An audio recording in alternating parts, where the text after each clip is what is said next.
reconstruir o templo, porque eles não queriam que construísse o templo.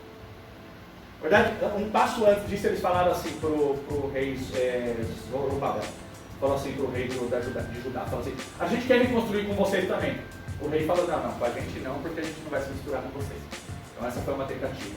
A outra tentativa que eles tiveram foi: então eu contratei conselheiros para dissuadir o povo. Então, conselheiros para chegar lá e falar: ó, não faz isso por causa disso, daqui, não sei o quê. Também não funcionou. E a terceira tentativa foi convencer o rei Artaxerxes de emitir um decreto para proibir o povo de continuar reconstruindo o templo, onde Deus deveria ser adorado. E então Artaxerxes colocou esse decreto. Então, aquele povo que estava lá naquela época, né, aquela quantidade, alguns dizem em torno de 50 mil que voltaram da Babilônia para Jerusalém para reconstruir o templo, pararam de reconstruir, porque aí havia um decreto, então eles começaram a cuidar das suas próprias coisas. Fazer suas próprias casas, cuidar dos seus próprios negócios. Uma mensagem para Zorobabel, que é o rei de Judá, encorajando o povo a voltar a construir. Nesta ocasião já tinha mudado o rei de novo na Babilônia e entrou um rei chamado Dário. E esse Dário, então, mandou alguns governadores para ver o que estavam fazendo lá em Israel, em Jerusalém. Eles estavam ali reconstruindo. Os governadores levaram lá a questão para eles. E o povo falou: não, mas a gente quer reconstruir porque Ciro, na sua época, deu para a gente um decreto que a gente podia reconstruir e tal. Mas daí esse Dário pegou e foi lá no cartório dele lá e viu que realmente existia um decreto. Então Dário emite um outro decreto autorizando o povo a voltar a construir o templo. Eu queria ler esse pedacinho aqui de Esdras 6, 12, fala assim, ó. Aí o rei Dário falando, né? Não ponham qualquer entrave à construção do templo. Deixem que seja construído no local primitivo e não molestem o governador de Judá nem os outros líderes nessa obra. Mando mais ainda que todas as despesas com essa construção sejam pagas sem demora, com o dinheiro proveniente dos impostos cobrados neste território. Então, esse rei Dário, além de permitir, ele falou: eu permito, dou ordem ao povo que não molestem eles, deixem de ser construídos, e além disso, eu vou bancar a reconstrução. E é nesse contexto todo que acontece o que a gente vai ler aqui no texto de Ageu, então. Ageu capítulo 1, a gente vai ler de 1 a 14. Fala assim: no primeiro dia do 6º mês do 2º ano do reinado de Dário, a palavra do Senhor veio por meio do profeta Ageu ao governador de Judá, Zorobabel, filho de Sealtiel, e ao sumo sacerdote Josué, filho de Josadaque, dizendo: assim diz o Senhor dos Exércitos, este povo afirma: ainda não chegou o tempo de reconstruir a casa do Senhor. Por isso a palavra do Senhor veio novamente por meio do profeta Ageu. Acaso é tempo de vocês morarem em casas de fino acabamento, enquanto a minha casa continua destruída? Agora, assim diz o Senhor dos Exércitos: vejam aonde os seus caminhos os levaram. Vocês têm plantado muito e colhido pouco. Vocês comem, mas não se fartam. Bebem, mas não se satisfazem. Vestem-se, mas não se aquecem. Aquele que recebe salário, recebe para colocá-lo numa bolsa furada. Assim diz o Senhor dos Exércitos: vejam aonde os seus caminhos os levaram. Subam ao monte para trazer madeira, construam um templo, para que eu me alegre e nele seja glorificado, diz o Senhor. Vocês esperavam muito, mas eis que veio pouco. E o que vocês trouxeram para casa, eu dissipei com um sopro. E por que eu fiz? Pergunta o Senhor dos Exércitos. Por causa do meu templo, que ainda está destruído, enquanto cada um de vocês se ocupa com a sua própria casa. Por isso, por causa de vocês, o céu reteve o orvalho, e a terra deixou de dar o seu fruto. Nos campos e nos montes provoquei uma seca que atingiu o trigo, o vinho, o azeite e tudo mais que a terra produz, e também os homens e o gado. O trabalho da mão de vocês foi prejudicado. O filho de Josadac e todo o restante do povo obedeceram à voz do Senhor. Que bom, né? O Senhor Deus, o seu Deus, por causa das palavras do profeta Ageu, a quem o Senhor, o seu Deus, enviara, e o povo temeu ao Senhor. Então o Ageu, o mensageiro do Senhor, trouxe esta mensagem do Senhor para o povo. Eu estou com vocês, declara o Senhor. Assim o Senhor encorajou o governador de Judá, Zorobabel, filho de Sealtiel, e o sumo sacerdote Josué, filho de Jeozadak, e todo o restante do povo. E eles começaram a trabalhar no templo do Senhor dos Exércitos, o seu Deus, no 24º dia do sexto mês do segundo ano do reinado de Dário. Ageu se levantou aí e foi falar então para o povo, trazer uma profecia do povo. E a profecia era mais ou menos assim. Por que vocês estão dizendo que ainda não é tempo de construir a casa do Senhor? Por que vocês dizem que ainda não é tempo? Ele fala assim, vocês acham correto vocês estar morando em casas belas, né, se preocupando com as suas casas, enquanto a casa do Senhor está destruída? Enquanto a minha casa está destruída, Deus está falando para ele. Vocês deveriam estar reconstruindo a minha casa e depois se preocupando com vocês. E aí ele vai falando assim, então, por causa disso, se vestem, mas não se aquecem, e o dinheiro que vocês ganham é como colocar num saco furado. Vai. E aí ele fala, depois Deus continua falando assim, eu retive, por causa disso, por causa de que vocês estão priorizando a coisa errada, eu estou retendo a bênção sobre a vida de vocês, para que vocês reconstruam o meu templo, para que vocês se preocupem com a minha casa. E logo depois, Ageu anima a Zorobabel, né, e a Josué. Então, em todo o povo se anima. Então ele fala que obedecem ao Senhor, e o Senhor fala assim, não, sejam valentes, sejam fortes, vai lá, estou com vocês. E aí até aqui, e aí fala que eles começam a reconstruir a casa do Senhor, que é o templo do Senhor. E quando a gente vê esse texto, é um texto que fala claramente de prioridades. Né? Hoje eu estava até falando com o André lá no serviço sobre isso, falando que a nossa vida é feita de escolhas, o tempo todo a gente está escolhendo. Né? Uma coisa é a gente escolher entre algo que é claramente danoso, ruim e bom. Né? Então eu tenho algo ruim e tenho algo bom. Tenho algo que é danoso e tenho algo que é bom. Então é muito fácil eu saber o que escolher. Apesar de que ainda assim pessoas escolhem o que é danoso, mas aí vai acabar com as consequências. Mas é muito fácil entre uma coisa e outra. Mas o desafio para o cristão, acho que não está nessas escolhas assim tão óbvias. O desafio para o cristão está nas escolhas entre duas coisas boas. Quando a gente tem duas coisas boas e a gente tem que escolher o que a gente chama de priorizar. Então, eu quero fazer as duas, mas eu tenho que fazer uma primeiro do que a outra. E é interessante que a gente tem duas coisas boas, mas a gente pode fazer uma escolha errada. E também arcar com a consequência da escolha errada. E essa escolha errada foi a escolha que o povo fez aqui. Né? O povo não estava fazendo o que era ruim, eles estavam cuidando da casa deles. É ruim cuidar da nossa casa? É ruim cuidar da nossa família? É ruim trabalhar? Não é ruim. Né? Mas aquele povo estava fazendo isto e deixando de lado aquilo que para Deus é prioridade e que pede que seja prioridade para nós.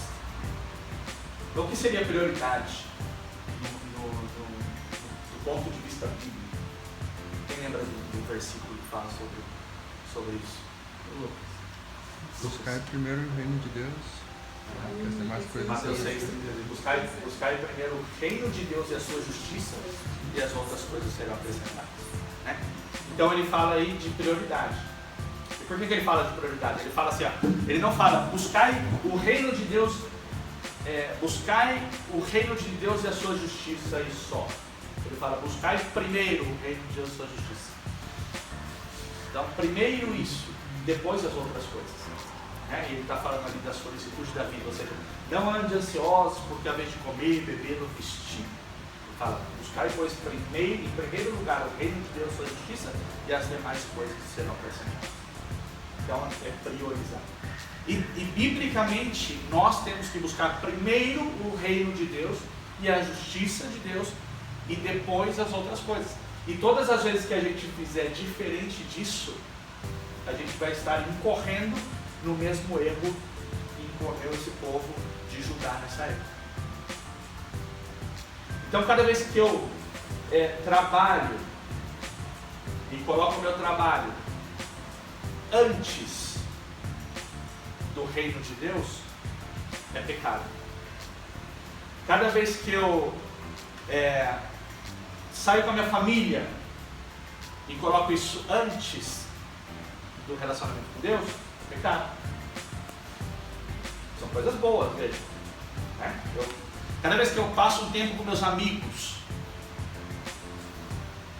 coloco isso antes do meu relacionamento com Deus, é pecado. E acaba que por todas essas coisas, por fazer essas coisas, a bênção de Deus é retida sobre as nossas vidas. Então a Bíblia ela não pede para a gente fazer uma em detrimento de outra. Ela pede para a gente priorizar. E esse é o grande desafio que nós temos como cristãos. Nós temos que trabalhar, nós temos os nossos amigos, nós temos a nossa família, nós temos que estudar, nós temos tantas coisas para fazer. E são coisas válidas, boas e que devemos que fazer. Mas em primeiro lugar, buscar o reino de Deus e sua justiça. Buscar o reino de Deus quer dizer viver a regra do reino, obedecer ao rei do reino. A regra do reino é a Bíblia. O rei do reino, Jesus. Então, a gente tem que fazer aquilo que Ele nos pede para fazer.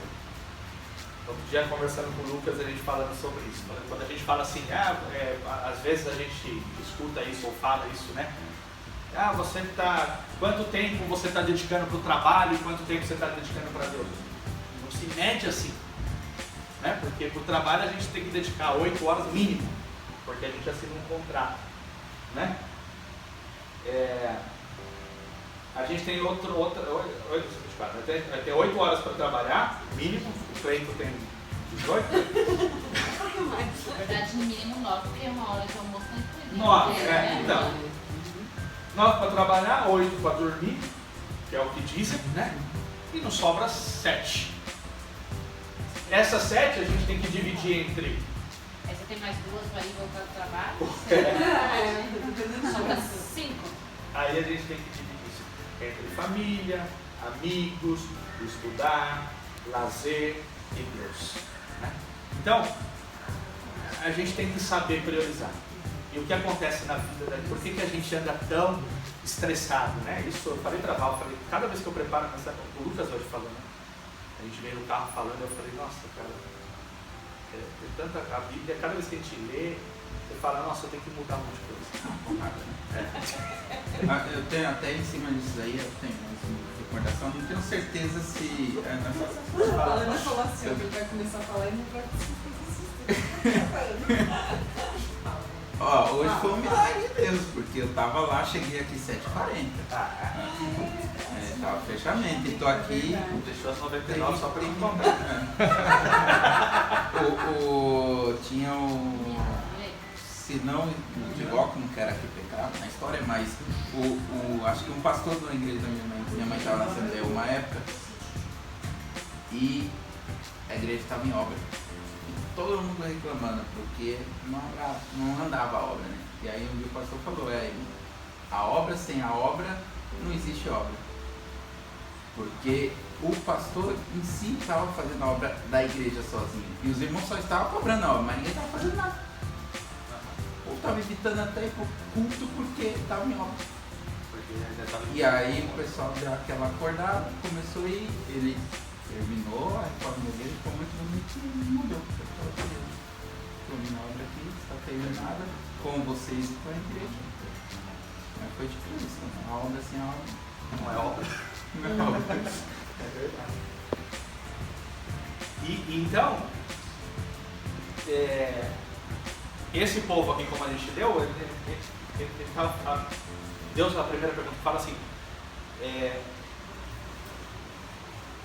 não veio, por que vocês dizem? Porque o povo diz, não veio ainda o tempo em que a casa do Senhor deve ser edificada. Né? Quantos de nós pensamos assim? A mensagem é, nós temos que ter relacionamento com Deus, nós temos que priorizar o reino de Deus e a sua justiça, e nós temos que cuidar daquilo, do templo, que somos nós, o templo do Espírito Santo, que muitas vezes está destruído, que está detonado. Né? E aí não vai adiantar a gente focar em milhares de coisas se a gente não cuidar daquilo que é de Deus, aquilo que é mais importante. E a gente vai ter que ter um estado em algum momento, né? se é que ainda a gente não teve, de que isso é o que é importante para Deus. Enquanto a gente não acordar assim para a vida para falar isso que é importante para Deus, a gente vai ficar se rebatendo o tempo todo, entendeu? Na corrida do rato, né? dentro da bolinha lá, correndo, sem chegar em lugar nenhum. E Deus faz e quantas pessoas pensam assim, tipo, eu vou viver minha vida, eu vou curtir minha vida, eu vou fazer o que eu tenho que fazer, porque ainda não é tempo de restaurar nada. Quando chegar mais velho, eu procuro Deus. E a gente sabe que não funciona assim. Primeiro que toda essa vida sem Deus é uma vida frustrante, vazia, sem significado. Segundo, que pode ser tarde demais. Você pode morrer e já era. Ou Jesus pode voltar e já era. Aí alguém pergunta assim, mas e o ladrão da cruz? Esse sim, na hora oportuna. Né? Teve a oportunidade, na hora oportuna acertou.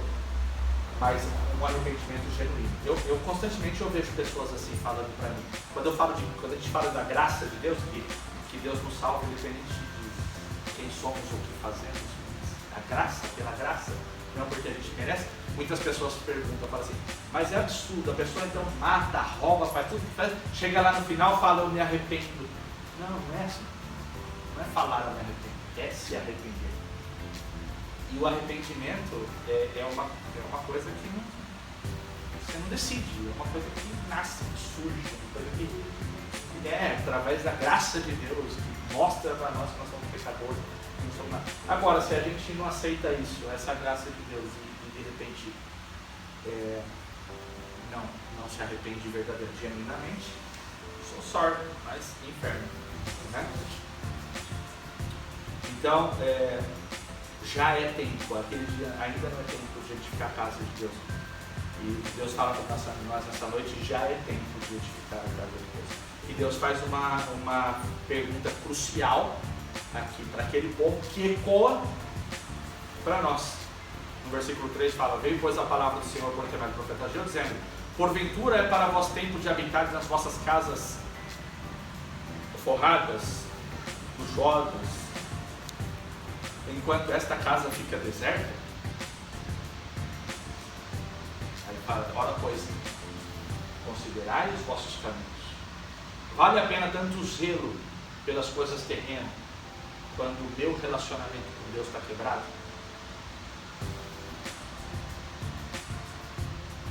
É uma pergunta que ecoa para nós. Vale a pena.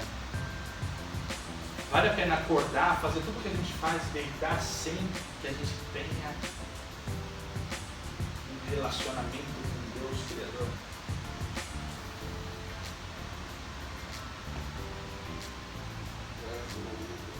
Vou pegar a partezinha da frase que as pessoas costumam dizer de jargão, né? O tudo sem Deus é nada. O vazio permanece. Por isso que a Bíblia diz, fala, semeais muito e recolheis pouco. Comeis, porém não vos fartais. Bebeis, porém não vos saciais. Vestivos, porém ninguém se aquece. E o que recebe salário, coloca como se fosse num saco furado. Quantas vezes nós mesmos já nos sentimos assim? Não é? E aqui ele está falando para o povo de Deus. Ele não está falando para incrédulos. Então, ele está falando para nós. Quantas vezes nós nos sentimos assim? Correndo atrás do rabo, fazendo as coisas e parece que não funciona. Vai patinando, né? Faz. E isso foi o que Deus falou comigo. Falou assim, quando você se posicionar em determinada área da sua vida, vai continuar patinando.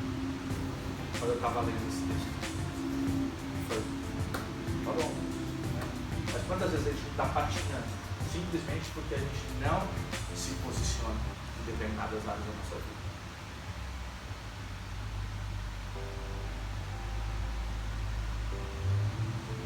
Quantas vezes a gente já semeou e não colheu? Quantas vezes a gente recebeu salário? O que eu fiz? E o que eu fiz? E foi para onde? É? Quantas pessoas a gente conhece que são assim? Vida sem Deus é vida sem sentido.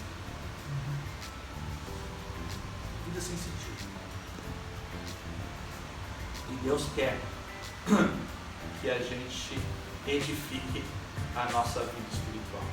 O versículo 7 diz assim, assim diz o Senhor dos Exércitos, considerai os vossos caminhos, para subir ao monte e trazer madeira, edificai a casa, e dela me agradarei e serei glorificado, diz o Senhor. Estava falando para aquele povo, reconstrói, e aí sim eu me agradarei, e eu vou ser glorificado. E para as nossas vidas reconstrói o teu altar, o teu templo, o teu relacionamento comigo, porque aí eu vou me agradar de você, e aí eu vou ordenar a bênção, aí eu vou ser glorificado na sua vida. Então Deus quer que a gente edifique a nossa vida espiritual. Nossa vida, gente, nós somos espírito, né? Nós somos espírito, corpo e alma, né? Mas o nosso espírito que se relaciona com Deus, a gente tem que cuidar disso, para que a gente possa controlar os nossos desejos da alma, da carne e esse tipo de coisa. E olha só que no versículo 9 fala assim, ó, no 9, 10 e 11 fala, esperastes o muito, mas eis que veio a ser pouco. E esse pouco, quando trouxeste para casa, eu dissipei com sopro. Quem? Eu, Deus. Por que causa? Disse o Senhor dos Exércitos. Por causa da minha casa que está deserta, enquanto cada um de vocês corre a sua própria casa. Por isso retém o céu sobre vós o orvalho, e a terra detém os seus frutos. E mandei vir a seca. Quem mandou? Mandei vir a seca sobre a terra, e sobre os montes, e sobre o trigo, e sobre o mosto, e sobre o azeite, e sobre o que a terra produz, como também sobre os homens, sobre o gado, e sobre todo o trabalho das suas mãos. O que a gente leu? Deus, não o diabo, Deus reteve a bênção, porque aquele povo não estava priorizando o que era correto. Né? E aí a gente vai conhecendo Deus. E quando a gente vai conhecendo Deus, vai fazendo mais sentido as coisas. Porque às vezes a gente faz isso, né? Hoje em dia é muito fácil. A gente está vivendo uma situação, ou a gente vai e a gente recebeu dinheiro e quebra o carro, e aí depois acontece outra coisa, e alguém fica doente, a gente tem que gastar, e a gente vai fazendo esse tipo de coisa, e a gente fica expulsando o diabo, e muitas vezes é o próprio Deus que está retendo essa bênção. Porque aqui Deus faz isso, olha só. Quantos pregadores não falam isso, né? Falam o contrário, né? Mas o próprio Deus está falando. Por quê? Porque para Deus o mais importante é nossa alma, a nossa salvação e o nosso relacionamento com Ele. Por isso que ele fala aqui, por isso que Paulo fala que a nossa leve e momentânea tribulação não é comparada com a glória que há de vir, porque ele entendeu que ele fala assim, essas coisas que eu estou passando, as provas, ele fala, por isso se alegrai-vos nas provações, né? Porque ele entendeu, Paulo entendeu que fala assim, essas provas que eu estou passando é Deus me preparando cada dia mais para estar com Ele e para viver aquilo que efetivamente vale a pena, aquilo que efetivamente preenche, aquilo que efetivamente tem sentido e tem propósito. Então, existem coisas que o inimigo arma situações para nos afastar da presença de Deus? Sim, né? Mas como foi o estudo da semana retrasada, né? Mas ao mesmo tempo Deus usa situações, dificuldades, tempestades, problemas para se achegar até nós, ou para que nós nos acheguemos até Ele. Então fica claro que Deus reteve a bênção. E quando edificamos a nossa vida espiritual, o que acontece? Deus libera a bênção. Não é? E aí nos três últimos versículos que a gente leu fala, então Zorobabel, filho de Salatiel e Josué, sumo sacerdote, todo o restante do povo obedeceram à voz do Senhor seu Deus. E as palavras do profeta Ageu, assim como o Senhor Deus o enviara, e temeu o povo diante do Senhor. Então Ageu, o mensageiro do Senhor, falou ao povo conforme a mensagem do Senhor, dizendo, eu sou convosco. Então quando nós nos arrependemos e queremos edificar o nosso relacionamento com Deus, Deus fala, eu sou contigo. Eu sou contigo. Não temas. E o Senhor suscitou, animou o espírito de Zorobabel, filho de Salatiel, governador de Judá, e o espírito de Josué, filho de Josadac, sumo sacerdote, e o espírito de todo o restante do povo. E eles vieram e fizeram a obra da casa do Senhor dos exércitos, o seu Deus. Então Deus animou. Então se a gente se arrepende, se a gente reconhece que a gente tem ainda obra por fazer no nosso relacionamento com Deus, que a nossa casa precisa ainda ser edificada, reformada, mudada, Deus diz, eu sou contigo. E Deus nos anima e está conosco para fazer. E já para ir terminando, eu vou ler o Ageu 2, de 1 a 9, para fazer sentido o que está falando, que fala que a glória da segunda casa vai ser maior do que a da primeira, né? E ele fala, no 7º mês, ao 21º dia do mês, veio a palavra do Senhor por intermédio do profeta Ageu, dizendo, fala agora a Zorobabel, filho de Salatiel, o governador de Judá, e a Josué, filho de Josadac, sumo sacerdote, e ao restante do povo, dizendo, quem há entre vós que tendo ficado viu a casa na sua primeira glória, e como a vedes agora? Não é esta como nada diante dos vossos olhos comparada àquela? Ora, pois, esforça-te, Zorobabel, diz o Senhor, esforça-te, Josué, filho de Josadac, sumo sacerdote, e esforça-te todo o povo da terra, diz o Senhor, e trabalhai, porque eu, Senhor, eu sou convosco, diz o Senhor dos exércitos. No 5 diz, segundo a palavra da aliança que fiz convosco, quando saístes do Egito, o meu espírito permanece no meio de vós, não temais. Porque assim diz o Senhor dos exércitos, ainda uma vez, daqui a pouco farei tremer os céus e a terra, o mar e a terra seca, e farei tremer todas as nações, e virão coisas preciosas de todas as nações, e encherei esta casa de glória, diz o Senhor dos exércitos. Minha é a prata, meu é o ouro, diz o Senhor dos exércitos. A glória desta última casa será maior do que a da primeira, diz o Senhor dos exércitos. E neste lugar darei a paz, diz o Senhor dos exércitos. que ele está falando aqui? Quando eles estavam ali construindo o templo, já terminando de reconstruir o templo, ele chegou para aquele povo que presenciou o templo, que conheceu o templo de Salomão, né? O templo magnífico de Salomão, e que foi destruído, e que agora eles construíram outro. E essas pessoas que estavam ali, que eram os anciãos, que tinham vivido já naquela época, olhavam para o templo de Salomão e todo aquele resplendor de glória no templo, né? E agora olhava para aquele templo não tão suntuoso, né? Suntuoso como aquele templo de Salomão. E eles choravam comparando um templo com o outro. E aí Deus fala para eles assim: a glória desse segundo templo, dessa segunda casa, vai ser maior do que a da primeira casa.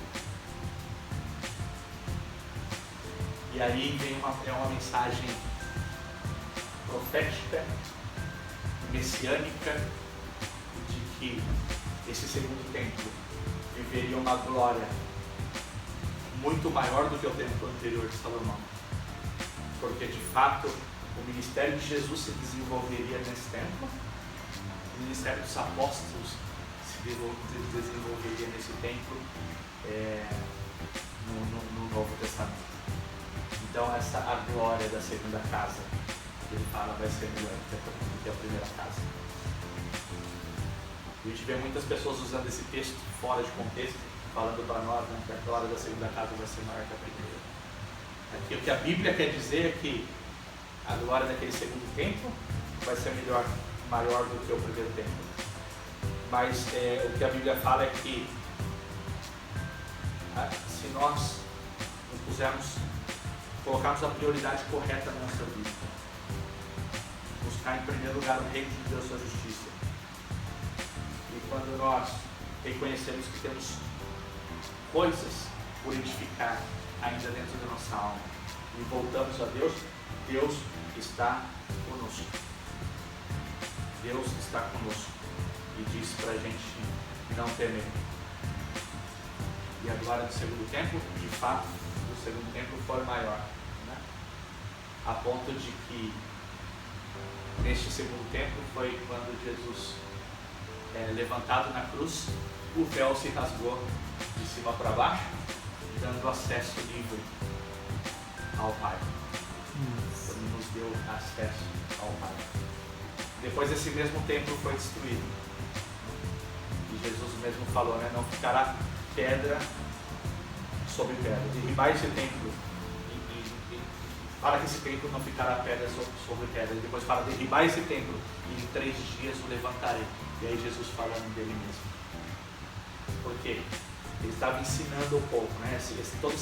Toda essa desde do tabernáculo, depois do templo de Salomão, depois do templo reconstruído agora pelo povo de Judá na época de Zorobabel, depois do templo, das várias reformas que teve com o templo, até a vinda de Jesus, o que Deus estava ensinando é que no final das contas não é o templo, não é o lugar, mas os verdadeiros adoradores, porque eles respondeu para a samaritana, o adorarão em espírito e em verdade. E hoje não é o templo, não é o lugar. Se a gente for lá em Jerusalém, a gente vai encontrar somente o muro, né? E infelizmente muitos judeus ainda esperando para sacrificar, não adorando a Deus através dos sacrifícios, porque ainda estão esperando a reconstrução do templo. E Deus está falando, os verdadeiros adoradores me adorarão em espírito e em verdade. Então nós somos esses que adoram a Deus em espírito e em verdade. Temos amadurecido espiritualmente, que buscamos a Deus e que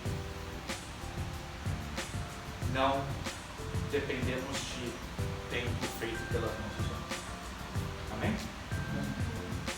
Vamos orar? Pai, obrigado, Senhor Deus, pela Tua palavra, Senhor, que o Senhor nos ensina a cada dia. Obrigado, Senhor Deus, porque